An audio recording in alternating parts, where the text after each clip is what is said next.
Liverpool 3, Southampton 1. Liverpool now 16 points clear at the top of the Premier League. It could be 13 points after today, but as much as I dislike Liverpool, I am hoping Manchester United beat Arsenal because Manchester United winning is the most important thing to me. But we're going to break down the game because this match reaction is out late because I missed the game. I was at the Cyberman charity match and I put a post out yesterday saying, is it worth catching up on the game? Like, was it a good game? Was it a bad game? Is it worth catching up on? And you guys said, first half, rubbish. Second half, good.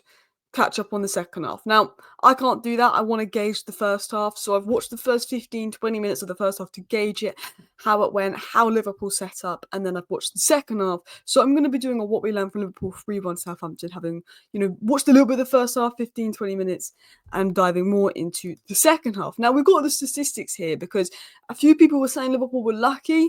Look, I don't think they were lucky. 4.11 XG, 8 big chances to Southampton's 1. They were going to get the goals. Yes, they've got penalties. Yes, people don't like that Liverpool get more penalties than other clubs this season. But the goals were coming. The way Liverpool came out in the second half, the intensity, the energy was relentless. And the biggest difference for me between the first and the second half in that Liverpool game was the energy. Liverpool was slow. They were fatigued. In that first half, it was like they were trying to save all their energy for the big game against PSG. And then the second half, it's like Arne Slot must have said something to them. Harvey Elliott, I think Mac Allister and Robertson brought some newfound energy that was needed. And Liverpool came out like a brand new team. Nunez and Diaz, that I think had a really poor first half, were unbelievable in the second half. And I think most players are poor for Liverpool in the first half, but they all kind of came out in that second half and stuff. And I think Liverpool looked exhausted. They looked leggy. I think Arne Slot, again, half-time team sort where Liverpool have come out a different side. We saw it first game of the season versus Ipswich. We've seen it in Brighton games, the first Villa game, where Liverpool have gone and won the game after maybe starting the game poor. Because Arne Slot is very good at sort of knowing what to do. He'll take risks with those subs. And I thought Mac Allister was brilliant. He's my man of the match. We're going to talk about him in more detail in a second. But here are sort of my notes I was writing down. 16 points clear of Arsenal. It's basically done. 6 wins to go. 5 if United beat Arsenal. Now, I'm really hoping that Man United beat Arsenal today. As much as that gives Liverpool an advantage, but even if Arsenal beat us, Liverpool is still going to win the league. So I'm desperate for United to beat Arsenal, and hopefully Cheeto, who's an ex-Arsenal Academy player, scores against them. Because he might start over Højlund for us, but I'll do a match reaction on that game later. Liverpool lacked urgency and intensity in the first half, and it felt like they were saving energy for PSG. It felt very flat, a lack of urgency, a lack of intensity. I think, they're exhausted. I think this could have been a game where Endo could have started over Gravenberch, give Gravenberch a rest. Gravenberch and Mac Allister are so key for that midfield that you want them proper ready for PSG. Because the league is essentially wrapped up. And maybe he was resting Mac Allister, but then the first half of Southampton was so poor, he was like, got to bring Mac Allister on. But yeah, I thought it was a poor first half from Diaz and Nunez, but they turned it around because I thought they were both unbelievable in the second half. I think both of the first halves were poor, but I thought the way they came out in the second half was unbelievable.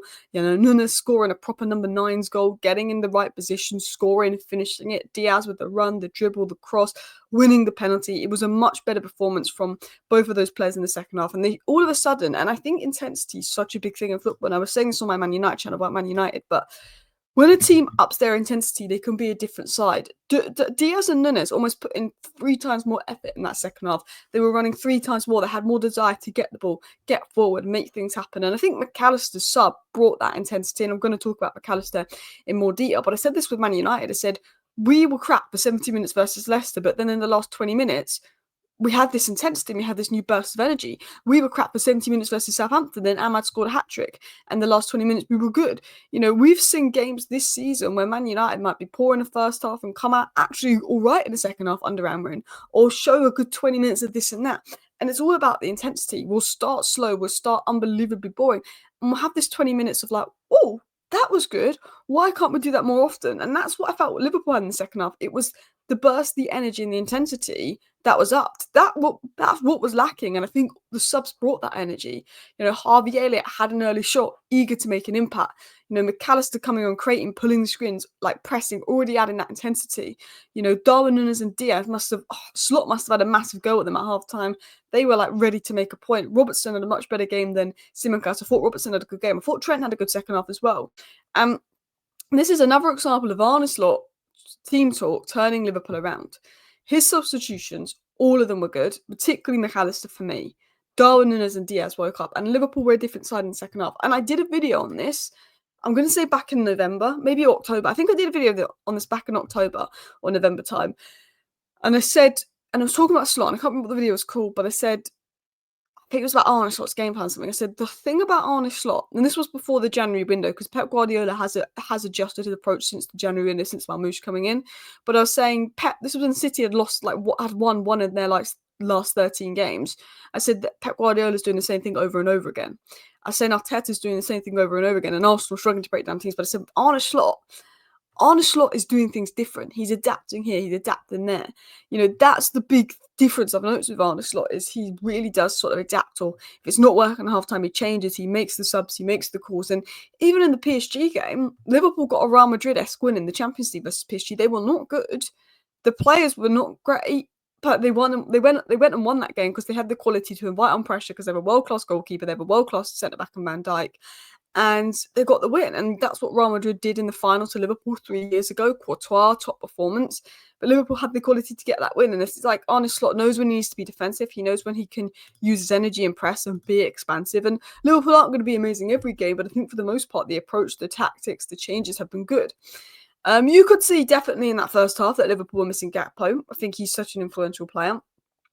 Salah has now got 44 goals and assists this season, because he's got 24 goals and 17 assists. So that's 44. And Henry's record was when he got 20 assists and 24 goals in a season, which is 44. So if Salah gets another goal and assist this season, which he probably will unless he gets injured, he's broken the record for most goal contributions in a single Premier League season. So I don't know why he's not been given a new contract. I don't know why Van Dijk's not been given a new contract. But maybe this is giving them some kind of motivation to just drop the season of their life today. So this is surely Salah wins the Ballon d'Or now. Robertson did well, Harvey Elliott did well. I'm going to talk about Mac Allister, the intensity, the creativity he brings. And the goal Liverpool conceded was silly, but it happens. I mean, look at half the goals Man United conceded this season. It has been awful. Those errors happen, but look, Alisson had an unbelievable game versus PSG, and you won the game.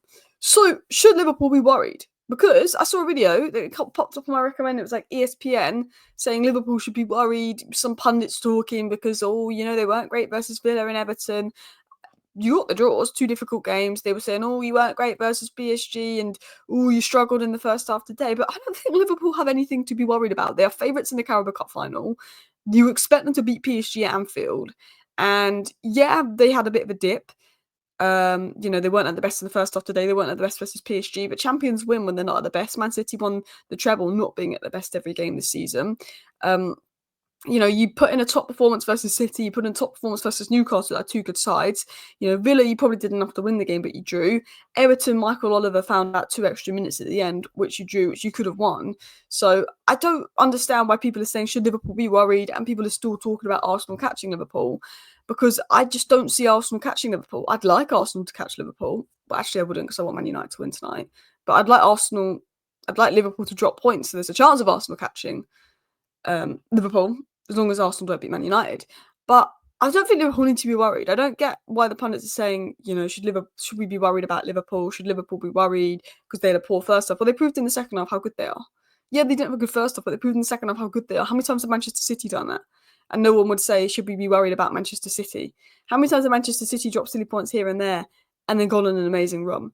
Liverpool have proved this season, unfortunately, that they are the best team in the Premier League. There's a reason why they're on track for 92 points this season, which is higher than any points tally Arsenal ever got, because they've been really good this season. They've lost 1 game. This team has lost 1 game. Even when they're not at their best, they can get results. So I don't know why some mainstream pundits are saying, should Liverpool be worried? I don't think there's anything to be worried about. I think you didn't do well versus PSG, but it's a wake-up call, and you got the point. And I think PSG will be your hardest game in the Champions League, to be honest. You've got a cup final. Maybe you were reserving energy for the cup final, the PSG game. I don't think there's anything to not be worried about. The only thing I look at is thinking poor Chiesa can't get off the bench, and Gravenberch starts every game and he needs a rest. That's the way I look at it. But I think Liverpool, look at how they smashed Southampton in the second half. I expect them to beat PSG, but I don't think it's going to be easy, because if Liverpool play like they did last match against PSG, I don't think they'll win again. And you'd expect them to beat Newcastle in the cup final, especially with Newcastle's injury crisis. But I want to talk about Mac Allister, because is Mac Allister world class? Now, my video to your win versus PSG, I said, what Liverpool have, and this is what Real Madrid had when they won the Champions League, is they have world-class players. So even when you're not their best, a world-class keeper can keep you in the game. A world-class centre-back can keep you in the game when you're under such pressure. A world-class attacker like Salah can win you a game. A world-class right-back like Trent can create a moment to win a game. I said Liverpool have 4 world-class players, and someone said to me Liverpool have got more than 4 world-class players. And I said, if you win the league this season, Mac Allister will be your 5th world-class player. Because he was arguably your best player last season. He won the World Cup and he's been unbelievable this season. And he'll be a World Cup winner, Premier League winner. He's already won the Carabao Cup. He could add more to that. So I think, for me, Gravenberch has a really good season, but I think you need to do it again to be considered world class. This is his first, big season. Do you know what I mean? This is Gakpo's best season at Liverpool. Whereas with Mac Allister, this is 2 really solid seasons at Liverpool. The season before winning the Champions League. I think if there's a call for a 5th world-class player at Liverpool, it would be Mac Allister, because he dropped a 9 out of 10 performance in midfield, probably needed a goal to make it a 10 out of 10, do you know what I mean? After a 3 out of 10 showing from the others, he went on that pitch and he showed the rest, every Southampton, Liverpool, what a real midfielder is. And, Soboslai's been great this season, and Curtis Jones is a good player, but Mac Allister showed them up. Out of all the subs, he made the biggest impact because he got on the ball. He was driving forward. He was making things happen, but he brought intensity. He brought energy. He brought press. He brought movement. And games were won and lost in midfield. And when the midfield woke up, Liverpool were a different side. They were causing Southampton a lot more issues. The attack woke up. It was like the momentum. And I've always said this with Mac Allister. He's a proper footballer. If only Liverpool got Mason Mount and we got Alexis Mac Allister, if I could go back in time, because he's an intelligent player. He's a creative player. He's an athletic player. And he's technical. And what you want in a player is, first of all, mindset. You don't want someone that's spoiled and an idiot. But are they intelligent? Can they play clever passes? Boom, tick. If they're a midfielder, can they create? Can they progress the ball? Boom, tick. Are they athletic? Casemiro is a good player, but he ain't got the legs. Eriksen's a good player, he ain't got the legs. So Man United can't play with him. Oh, he's got the legs. He's athletic. He can cover the ground. He can play at an intensity. Is he technical? Can he hold the ball? Arne Slot wants players that are good on the ball. Yes, he can. Every little box that you want ticked, Mac Allister can tick. He's a proper midfielder. He's one of those players that you wouldn't be shocked if Real Madrid wanted them. Like Modric, when people weren't sure about Luka Modric, but he went to Real Madrid, then proved the player he was. Mac Allister's one of those box tickers where you could see why any club in the world would want him. He's an elite profile, and I will say that about Mac Allister. And the biggest thing about Mac Allister for me is whenever he steps on the pitch, regardless of the position, the tactics, the game state, he adapts. He, I think, is so versatile. And Slot likes to change things up, as I said. But Slot could stick him as 10, he could stick him as DM, he could stick him as box-to-box. He could be saying your role is to drift slightly wide. He could say your role is to drop deep more. He could say your role is to press and attack. It's like Mac Allister can do any role. It's like a manager's dream because he's so tactically versatile and he's so tactically good and so able to adapt to different game states and stuff. So I think he's a very good player. Last but not least, I want to just say Luis Diaz, I thought, had a really good second half. He created 6 chances in the end in the second half versus Southampton. He got the assist, won the second penalty, and just showed his quality. I think the biggest problem with Luis Diaz is consistency, but I think he was poorer more when he was playing as a number 9. He's definitely a left winger.